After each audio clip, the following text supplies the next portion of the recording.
Now I know what some of you are thinking, where's the video on the Vegas Grand Prix and or where's the video on Max taking his 4th title? It probably crushes you so you haven't done it because you're a salty British whatever.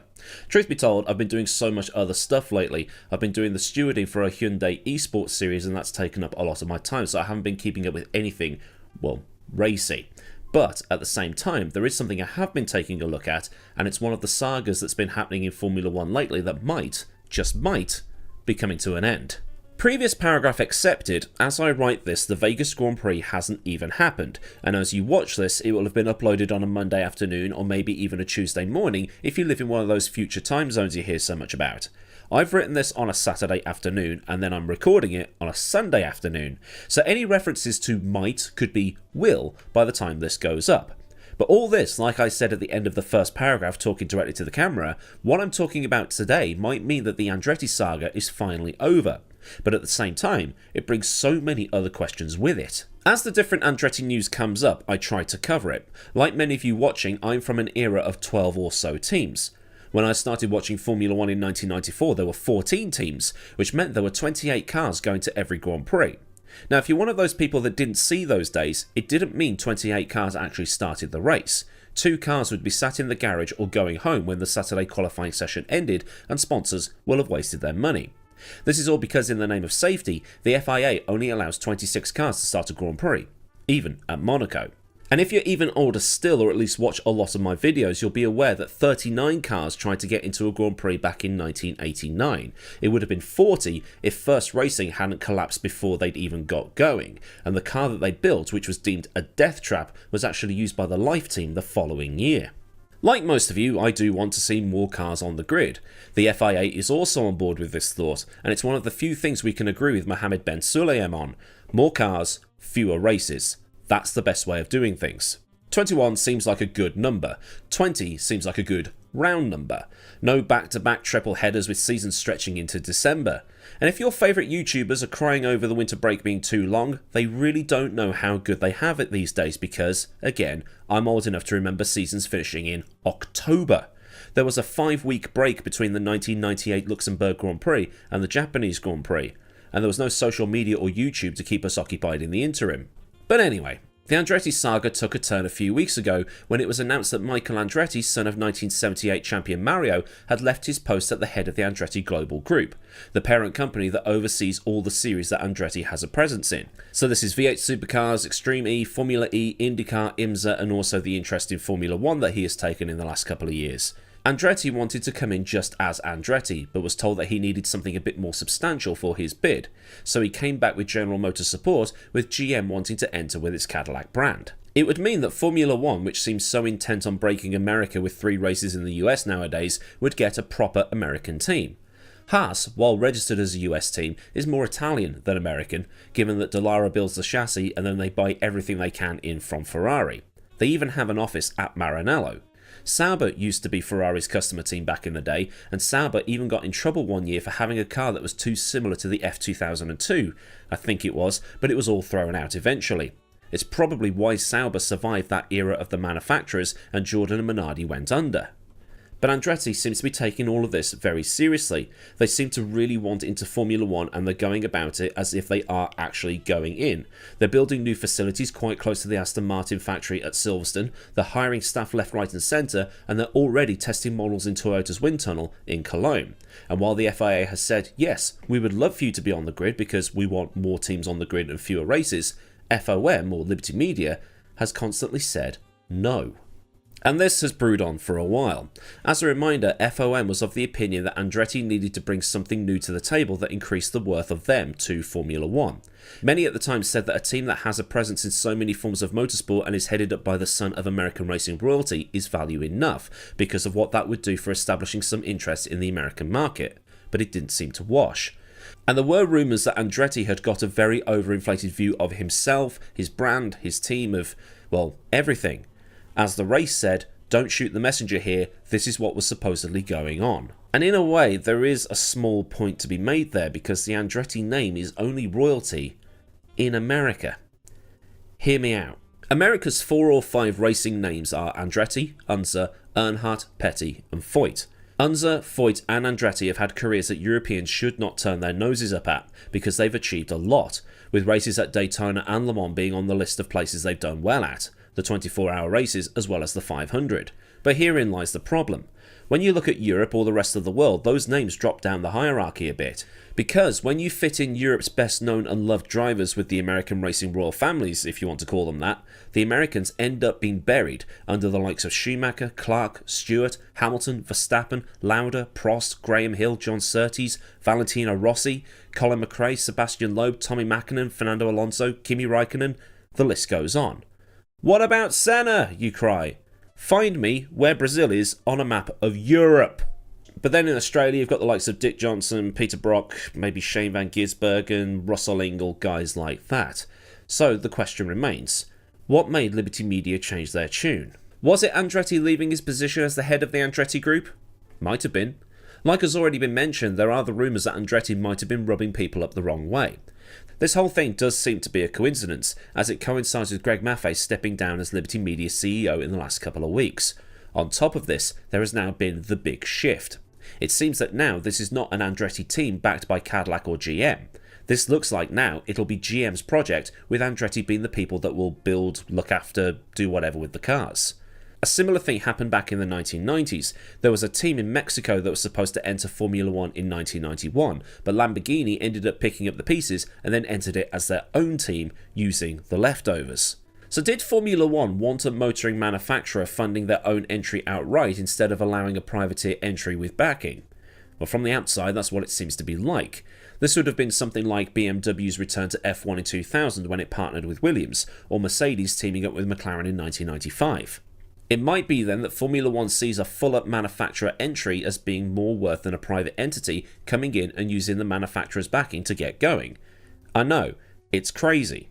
Is GM really more valuable as a name compared to Andretti? I say that because in the UK and European markets, there aren't any GM brands left. Vauxhall and Opel are now under Stellantis.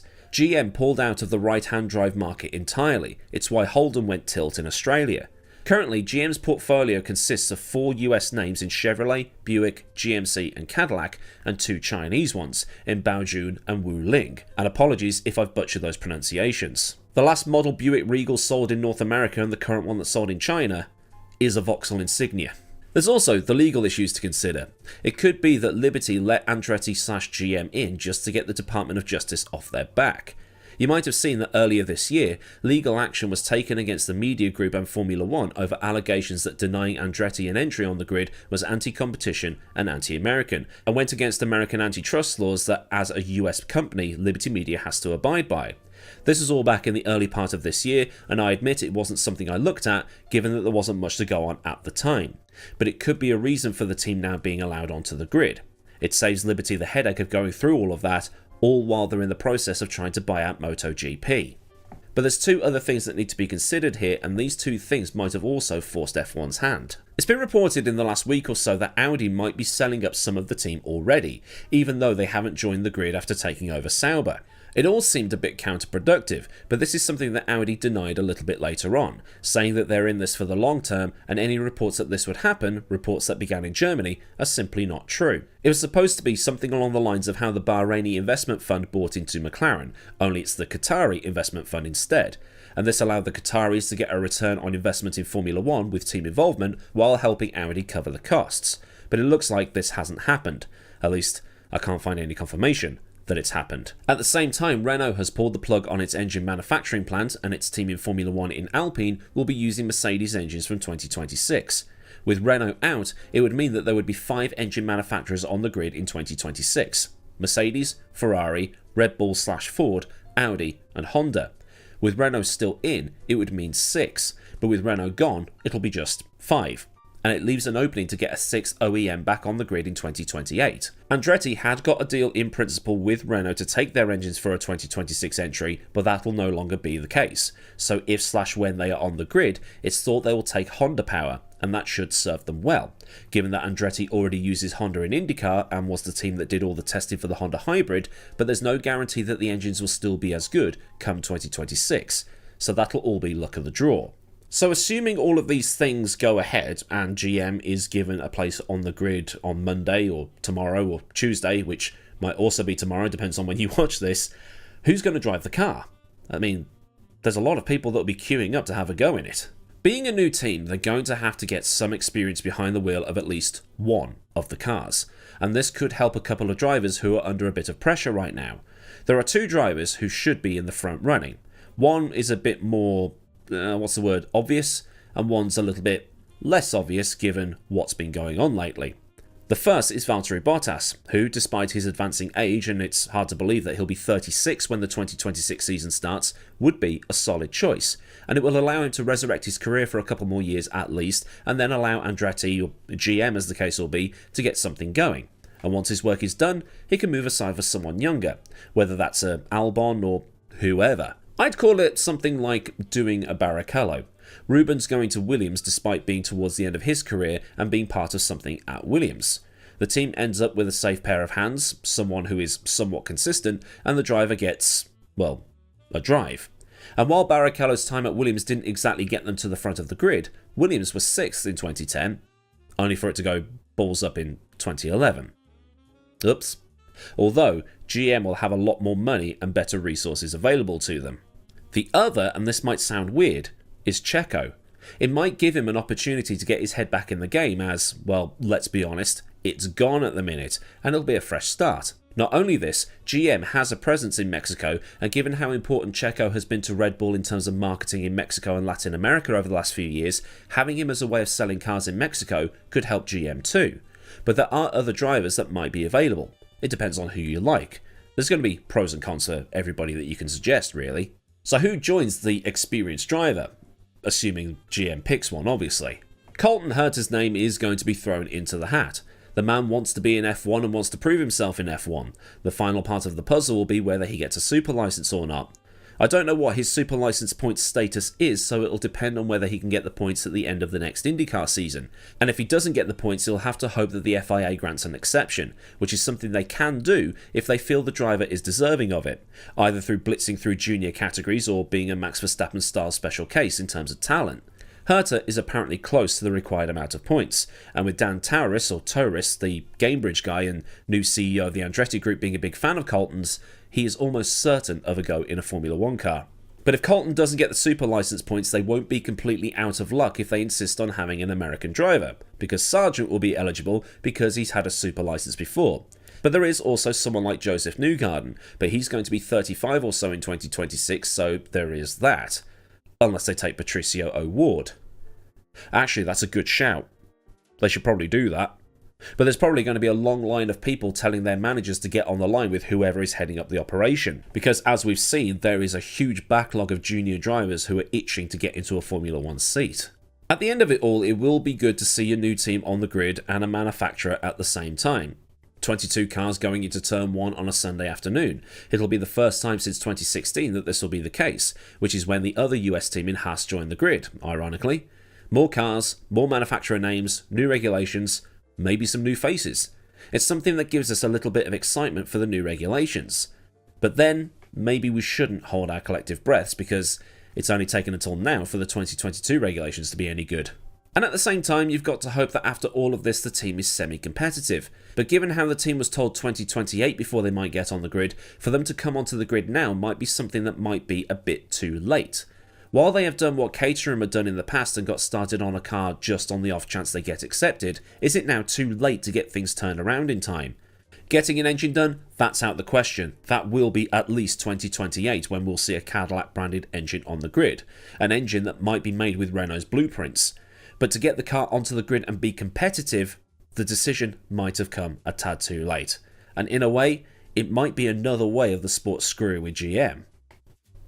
But even with that little bit of trepidation, a GM branded car looked after by Andretti should be, hopefully, on the grid depending on what happens in the next 24 hours or so, maybe 48 hours or so. So it'll be GM in huge letters and then Andretti in smaller letters, much like Haas and Dallara with the relationship that's happening there. But I'd like to know what you think, and hopefully one of the biggest sagas in recent memory will come to an end. We just need to get fewer races on the calendar now, but we all know that ain't happening. So then, I look at the current state of play with the Andretti/GM entry into Formula 1 and thoughts on how this might go if/when they finally make the grid. If this has been insightful for you, or you otherwise thought good points were made, then do like the video so the algorithm can put me in front of the clickbait AI generated cack you see on YouTube. And for more from my moon-sized head, then you can subscribe and also get the bell on so you never miss out on any future breaking news reactions or the historical stuff that I do. Massive thanks as ever go out to the mad lads at Patreon and the members of the channel that continue to support me at a more personal level. And if you want to help keep things running around here, a link to Patreon will be in the description, along with links to Discord, socials, and other bits and pieces you might want or need to know. There's also super thanks there too if you just want to do a one and done donation, and there's memberships for Patreon style support without the Patreon. So until next time, I've been Millward. Have a great day wherever you are, and goodbye.